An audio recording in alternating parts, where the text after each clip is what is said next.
You are Locked On Texas Tech, your daily podcast on the Texas Tech Red Raiders. Part of the Locked On Podcast Network, your team every day. Great to be with you again on Locked On Texas Tech on the Locked On Podcast Network, your team every day, always free and available on YouTube or anywhere you get podcasts. And today's bonus episode brought to you by FanDuel. Right now, new customers can get $200 in bonus bets when your first $5 bet wins. So download the app or head to FanDuel.com to get started and bet with FanDuel, official partner of the NBA. Had some news coming across the wire, Chris, that we essentially couldn't just wait to discuss. So we're here off the cuff to drop in and talk December plans. Maybe something you didn't anticipate considering making here in the middle of May, but seeing it by now that I'm sure many of you have, Texas Tech and Duke are going to get together at Madison Square Garden. That's in New York City, New York. And it's going to be December 20th when these two collide. We're going to run it back because we've seen this situation before. And I actually want to get into some history that accompanied that situation eventually. Are we talking omens already for the 25-26 season? Any way you slice it, Chris. Exciting news. Awesome opportunity on a huge basketball stage. And it doesn't get any more premier as far as the opponent, man. So good all the way around. Yeah, and Cowan, I will say this right out of the gate. I hope I'm not there. You got other ideas? I do, because this just so happens to be the first round playoff games weekend in the college football playoff. This is on a Saturday. I'm assuming this game is going to be on a Saturday night at 6 or 7, p.m. And yeah, the college football playoff starts the Friday night before. Then there's 3 playoff games that particular Saturday. So this is one of the first things I thought of. I was like, man, I kind of hope I'm busy. Hey, if the tip-off and the kickoff align and Dion can do it in one day, let's get Chris on a jet. Right. I know somebody's got it. Right. And maybe I'll get maybe Texas Tech will be in the playoff and get a bye and not have to play in that first round. Now we're talking. That's right. That's right. But I that wasn't lost on me. Is the weekend right before Christmas. So that's the beauty of non-conference basketball scheduling compared to like football, because I really wish with the kind of football team that you had something a bit spicier on your non-conference schedule from a football standpoint, just something that could potentially help you. Because right now what you've got is there's just only games that can hurt you, and that you really need to win them all. Okay, but basketball. This may have not even been a topic or an option a month, 6 weeks ago. A lot of times it takes a bit to get these contracts done, and you're trying to figure out who's got what from a roster standpoint. But you can now start to schedule your schedule for your team. And what I mean by that is, you're going to be good. Let's test them.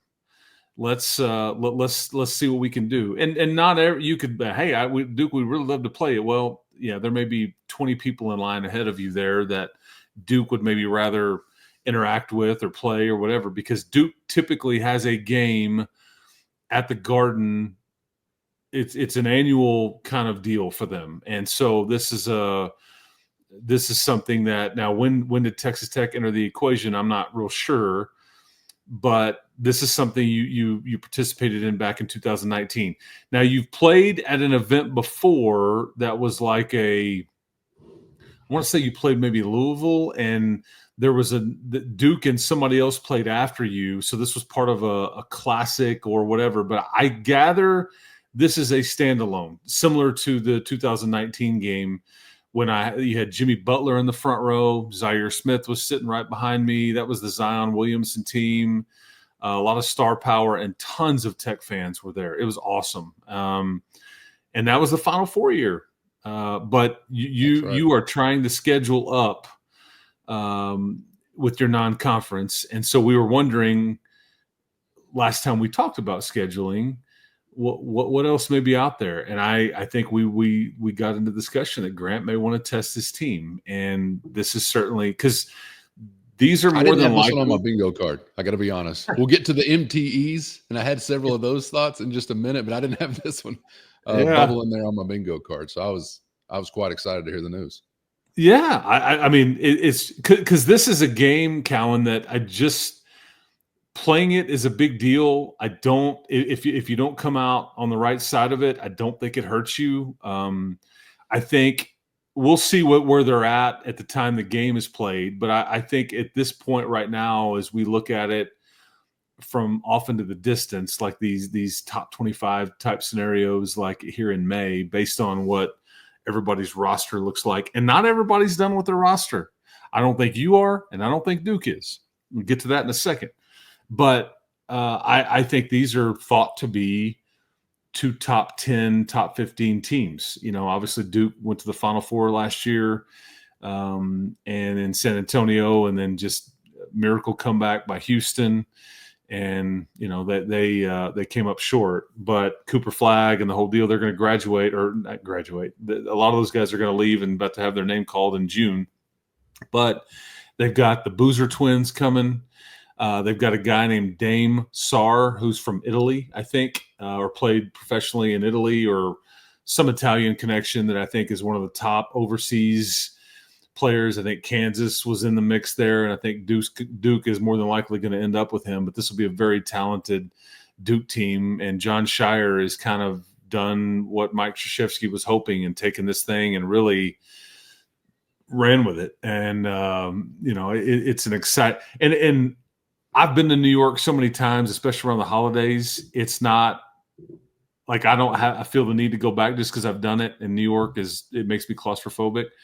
But if you haven't ever been to New York around that time, it's a great trip, family trip, and it'd be a great excuse to go see a game too. But you know, it's just NYC, especially Manhattan, around the holidays. It's a good time with everything, and it'd be a good excuse to get the family out of town for a few days. But no, this is a big time game, and again, these are the kind of games where it's good no matter what. And I think it's basically Grant saying, let's throw our guys into the fire a little bit. That they're going to need some of this, and we need some RPI net, stuff going on our resume, and that this will certainly check that box. Yeah, it ain't going to be Krzyzewski patrolling the sideline, so not quite the same punch as far as that particular role. And I'm just bless their hearts. It's great they've been able to cobble together some rosters since he's left. Glad they've been able to continue to make their way through college basketball. But it doesn't get any better than this as far as an opportunity and a crack at an opponent that will always mean something. And someone also that I think for building's sake is going to round out just about any crowd. You're going to be able to go to almost any town in America and find a collection of numbnuts in Duke jerseys. So just for vibe's sake, and there will be plenty of Red Raiders, I'm sure, but for vibe's sake, it should be a great one. And I'm excited for the opportunity to continue one of college basketball's most fiercest budding rivalries. First, today's episode brought to you by FanDuel, and the NBA playoffs are here, and FanDuel is giving new customers a great way to get in on all the action. Right now, when you join FanDuel and place your first $5 bet, you'll get $250 in bonus bets if your first bet hits. Plus, after the game tips off, you can even combine live prop bets into a same-game parlay for a chance to really win big. So don't miss out. Head to FanDuel.com and claim your $250 in bonus bets today. And I'm excited for the opportunity to continue one of college basketball's most fiercest budding rivalries. This is the trilogy act here after an NCAA tournament encounter as well. So this is great, and I applaud Texas Tech for being willing to extend the hand to help John Shire and kind of getting off on the right start within this era, because it's a big opportunity for them as well to have a crack at Grant McCasland. And, you know, I think college basketball is healthy with a healthy Duke basketball program. So we're all glad in the 806 to do our part to continue to help kind of, you know, bring them along and restore some of what they lost with Krzyzewski saying Paya. Chris, I mentioned multiple team event just a moment ago. This is a standalone, correct me if I'm wrong on any of this, but this is a standalone date here between these two teams. So is this to take the place of any possible other multi-team event or multiple team event addition to your schedule? are we still searching or expecting maybe something on that kind of front? What do you think? Yeah, I'd forgotten about the Sweet 16 game versus Duke. Yeah, they've gotten you the first two times, so you kind of owe them one. And we'll get to the scheduling, but the other thing too is it's like I like the fact that Duke thinks you're going to be really good too, because they could have accepted a game against whoever. It's their home game, but it'll be sold out and the deal. But they obviously think, oh yeah, this is an Elite Eight team from last year. We know what they've added in the portal, and away we go. As far as like what I first of all, I was like, okay, how does Jeff Goodman find this out? Okay, but a little research, and Jeff Goodman was at Duke earlier today. So he, I'm guessing John Shire probably said, yeah, that's what we're doing. Okay, well, there you go. No better source than that. But Jeff Goodman of Field of 68 is the one that popped this out there. And when you're on the Duke campus, you probably get a little scheduling tidbit. And he did. And so I do believe this is just a one-off, like a standalone game, and I can't say that for certain, but I believe that is the case. And so because now you've got the neutral site game versus LSU in Fort Worth, you've got this now reported game at the Garden on December the 20th against Duke. You've got the heavily rumored, thank you Matt Painter, invitation to the Bahamas, where you'll play Wake Forest, and then you would play either Purdue or Memphis. I still think there's room for one more because this is a standalone game. What I think that you're probably looking at another one-off, and like not an MTE, in other words. So maybe the only MTE that you're going to be in is just the one in the Bahamas, although that has not been officially announced. I'm just gonna say that I would not rule out you trying to get a home and home with somebody in the Power Four, not named A&M. I don't think the A&M thing is. I don't know. I just think that with Buzz Williams leaving and you played A&M last year in Fort Worth. I just don't know if that is ever going to come to fruition or not. They had a contract, but I don't know. But I guess what I'm saying is I wouldn't be surprised if you try to bark up the home and home tree again, and maybe the first year of it is a home game. Maybe it's a road game, but I can almost assure you it would be against a Power Four opponent if they were to do that. I don't think you're playing 3 neutral site games, and you still need you need a 5th game with some juice. I think 6 may be too many. 5 is the sweet spot, because the reason I say that is because you've got so many home dates to fill. You got people you're selling tickets to, and you've got these dates that you can control, and it's a whole chess game trying to figure out who can we get here on this date. Well, we can come that day. Well, we don't have the arena that day. I mean, there's a whole different dynamic there of what you're trying to do from a scheduling standpoint. It's tricky, and it's not as easy as one would think.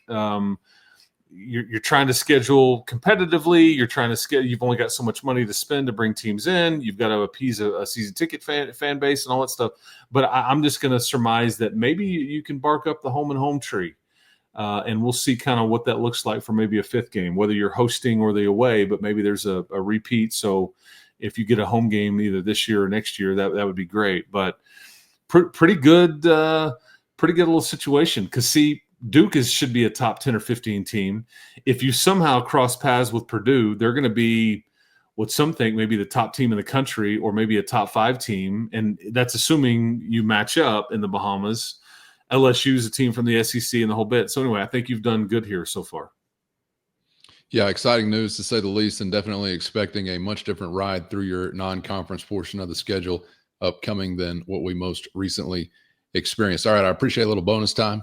On the fly, Chris Level is still a great variety, and some favorite variety of Chris Level. Off the cuff, on the fly, catch him while you can.